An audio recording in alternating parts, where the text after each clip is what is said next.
discussão de caso clínico aqui da enfermaria com o pessoal da graduação do P6 e uma revisão de P6, viu? Ó, olha aí, pessoal, muito bom, todo mundo aqui atento.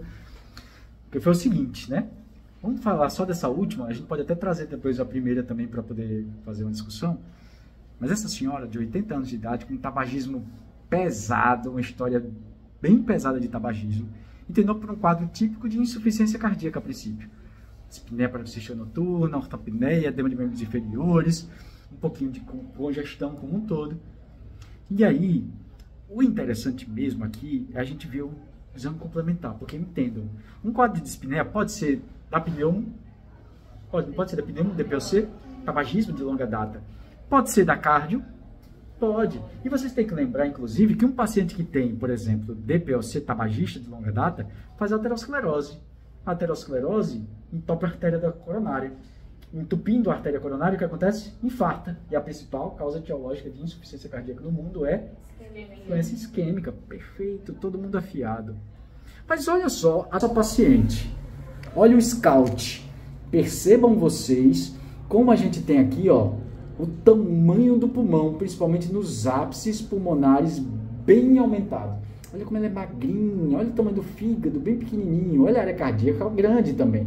Percebam que tem uma parábola de Damasier aqui, ó, sinal de derrame pleural, bilateral. Só lembrando que essa paciente não está de pé, ela está na tomografia, ela está deitada. E se ela está deitada, isso derrama aqui ao longo do terço posterior. Aí eu venho aqui para a janela mediastinal, e na janela mediastinal, percebam só, olha só, eu vou descendo a traqueia, lembrando que aqui é pulmão direito, porque é como se a cabeça estivesse lá, os pés estivessem para vocês, e aqui é a barriga, que é a parte de cima, que é a coluna. Então aqui é de cima, se a cabeça é lá, isso aqui é o pulmão direito, isso aqui é o pulmão esquerdo. Percebam, olha só, a gente vai descendo e tem aqui em cima, tem a costelinha e a pleura.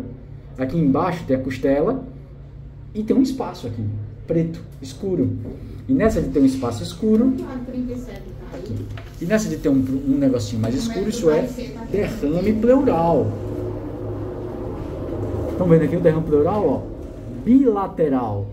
Só que é maior à direita do que à esquerda.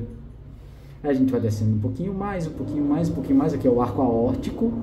E olha só que interessante que a gente vai vendo aqui. Um pouquinho de cálcio, derrame pleural ainda bilateral. Tá? Aí, ó, aqui é a aorta ascendente e aqui é a aorta descendente. Quem está maior? A ascendente ou a descendente? Ascendente. O normal é que eles sejam um para um, ele tem o mesmo tamanho. Então, quando a aorta ascendente está maior do que a descendente, isso é uma ectasia da aorta ascendente. Aí a gente vai descendo um pouquinho mais. Vocês percebem que aqui, ó, as válvulas estão mais ou menos nessa topografia aqui, ó. Aqui está a válvula aórtica. Tá vendo aqui? Aqui, ó, a válvula aórtica. Aqui a válvula aórtica. E aqui a válvula mitral. Aqui eu coloco o esteto. Vocês percebem que tem muito ar entre o coração e o esteto. Então, o DPOC, o coração normal, era para estar um pouco mais encostado aqui na caixa torácica, na parte da frente. Quando eu tenho isso aqui, um DPOC atrapalha a ausculta cardíaca. Então, provavelmente, isso aqui deve ser uma hipofonese de bulhas, provavelmente secundário ao DPOC, a retenção de líquido, tá? Aqui, ó, não sei se dá para ver tanto aqui na câmera, mas percebam que aqui, ó, eu tenho uma faixazinha, que aqui está um pouquinho mais escuro e aqui está um pouquinho mais claro. Esse mais claro é uma atelectasia. O que é que você fez? O derrame pleural empurrou o pulmão, fechou um brônquio fonte e ele fechou. Então isso aqui é derrame pleural com atelectasia passiva, tá? Aí a gente vem aqui para a janela pulmonar. Na janela pulmonar, a gente vai ver melhor o parênquima pulmonar. E olha só como está hiperinsuflado ao extremo. Eu tenho aqui alguns, ó, isso aqui é um enfisemazinho subpleural. Olha só como quase não tem parênquima pulmonar. Cheio de enfisema centrolobular e subpleural. É gigante o pulmão dela. Olha só isso. Ó, a gente vai vendo aqui principalmente, ó. Olha só isso aqui. Tá vendo que forma um buraquinho? Esse buraquinho aqui é cheio de enfisema. Tá? Então, o tórax muito insuflado, com derrame pleural, e vocês têm dúvida de que isso é um quadro de insuficiência cardíaca e DPOC? Ela tem as duas coisas, não tem? Certo. Só que aí ela fez um ecocardiograma. E no ecocardiograma a gente viu que não tinha doença do ventrículo esquerdo. E é assim, ó.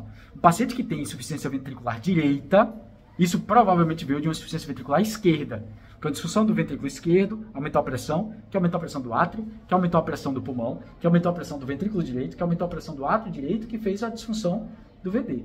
E essa senhora, ela tem principalmente, derrame pleural, bilateral, tem edema de membro inferior, tem turgência jugular. São todos sinais de IVD, insuficiência ventricular direita, sem disfunção do ventrículo esquerdo. Então, peraí. Se eu tenho disfunção do ventrículo direito, não tenho do ventrículo esquerdo, e eu tenho um DPOC brabo. Lembra que eu falei? Quando eu tenho hipertensão arterial pulmonar, é como se fosse uma rede de vôlei. Quanto maior a rede de vôlei, mais difícil vai ser eu passar para o outro lado da quadra. O outro lado da quadra é o VD jogando para o VE. Só que eu vou aumentando a rede, e vou aumentando a rede, e vou aumentando a rede. E cada vez que eu dou uma manchete, ela vai passando com mais dificuldade, até que eu aumentei tanto que eu dei uma manchete, ele pegou na rede e voltou. Esse voltar é a insuficiência tricúspide, que vai dar num paciente que tem um quadro de hipertensão arterial pulmonar. Então, provavelmente, essa senhora tem um quadro chamado de hipertensão arterial pulmonar tipo 3, talvez por causa do DPOC, gerando uma disfunção cardíaca secundária. Disfunção cardíaca direita secundária uma hipertensão arterial pulmonar. Chama isso de cor pulmonale. Só que para fechar o P6 de vocês, as disciplinas todas do P6, né? Essa senhora ainda tem, talvez, um tumor ovariano que empurrou um ureter, fazendo uma dilatação ureteral com hidronefrose, com uma lesão renal pós-renal, que provavelmente eu vou precisar passar um catéter duplo J para poder salvar a função renal dessa senhora, e com a doença, com a neoplasia do quadro. Só mostrando aqui como ela está emagrecida, ó. Olha só. A costela e aqui o quadro não tem nada de tecido celular subcutâneo. Nada, absolutamente nada.